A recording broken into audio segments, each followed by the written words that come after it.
All right, Martin Popoff here from the Contrarians, back again with another one of these, looking at the essential albums of a certain era, and we're calling this second wave metal. This is a term I've coined, I suppose. I've never really heard anybody talk about it or codify it the way I have. But the idea here is that you have the original invention of heavy metal. Now you can go look at our "Who Invented Heavy Metal" series that we've been doing, where we've been going through. We're up to about a dozen albums going through the late 60s, 1970, 1971. And I always consider there to be this second wave of metal that happens that precedes the new wave of British heavy metal. And it's kind of like one of the direct influences on the new wave of British heavy metal people, because those guys are all 15, 16, 17 years old. And these are the albums they're getting as new releases, for the first time in their sort of independent situation. So I consider this a wave of metal that, for the reason I kind of like this idea, and I've always liked this idea, is that you've got the invention of metal with Black Sabbath, Deep Purple in rock, Uriah Heep, Very Heavy, Very Humble, and Black Sabbath, Paranoid, all in 1970. And I have been known to argue that really nothing super important in terms of like really changing the game happens for a long time, up until 1976 with Sad Wings of Destiny, where you've get, and even then, I don't consider it like a new kind of music. I just feel it to be like this kind of Richter blip that happens with that album. So I consider there to be this sort of second wave of metal, a renaissance of metal, because this also is where America joins, other than Montrose. Montrose, America joins for real in this time period. So it's kind of like a 75 to 79 time period just before the new wave of British heavy metal. So I'm calling this the top 13 second wave heavy metal albums you need to know. Number 13, I've got UFO, No Heavy Petting. This is my favorite of the Michael Schenker UFO albums. Others could have gone with Obsession or Lights Out, which isn't very heavy. I don't think Faucet's very well recorded. So No Heavy Petting, I think, has all the pluses of everything from this period. I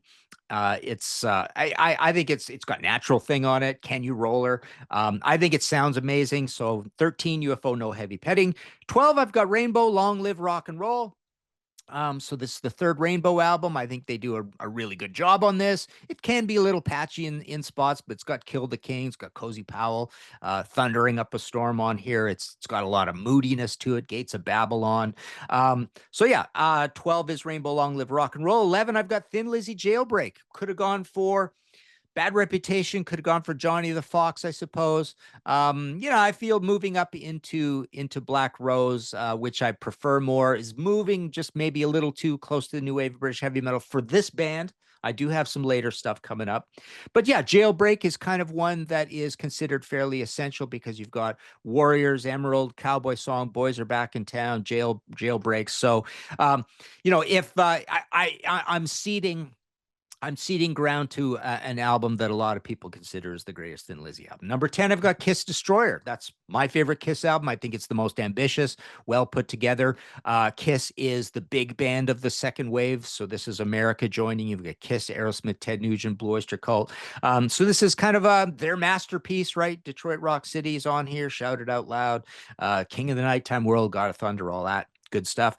Number 9, I've got Motorhead. I don't think this is a particularly great album, but it's kind of important because it's a weird recording badly on purpose album, I suppose. It codifies this biker rock thing. They're going to improve greatly on 1979 albums, and then boom, we're into the new wave of British heavy metal. You might argue in some respects, rough and roll starts here, right? New wave of British heavy metal at the biker end starts here. Death metal, thrash starts here, kind of thing, right? Number 8, I've got Aerosmith Rocks. This is my favorite Aerosmith album. I think it's an absolute masterpiece. 1976, Sick as a Dog's probably my favorite Aerosmith song. Draw the Line's kind of close, but yeah, it's got Combination on it. Rats in the Cellar, Nobody's Fault. Beautifully recorded. Huge album, and they are the other big, band of the American hard rock renaissance. Like I say, America is more or less joining for the first time during this second wave. So it's another big narrative of this second wave. Number 7, I've got Van Halen, 1978.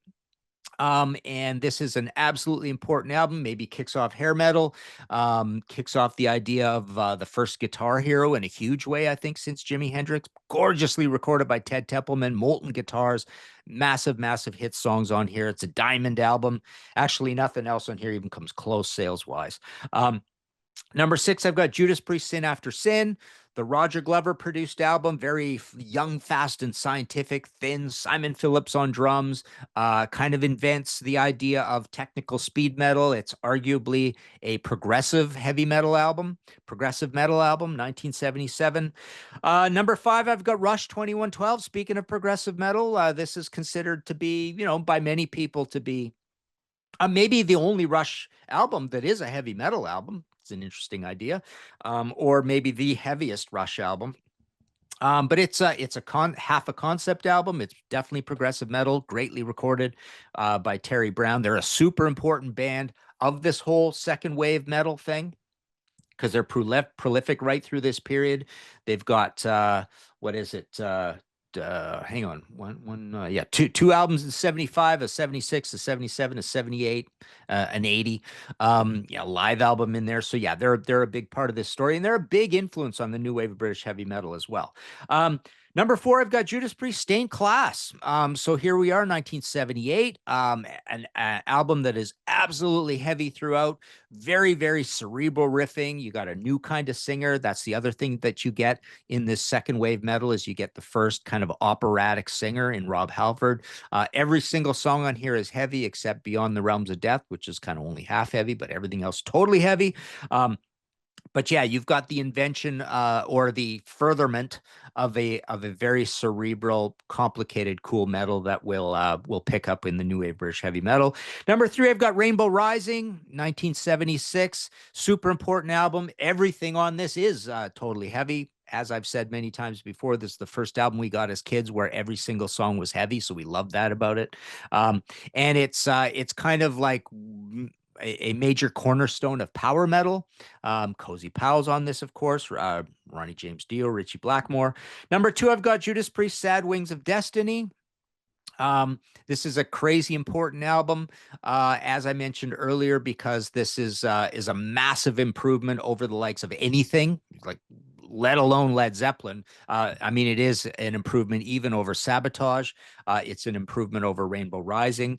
So this is, first pretty complicated, cool riffing thing. First album, if you dispel Rock-a-Rolla, but first album with this new kind of lead singer that we're going to see a lot moving forward. And number 1, I've got Judas Priest again with the messily titled Killing Machine / Hellbent for Leather. Killing Machine overseas, Hellbent for Leather over here. I'm putting it in here. Maybe it shouldn't have been number 1, but I'm putting it here because it's my favorite Priest album.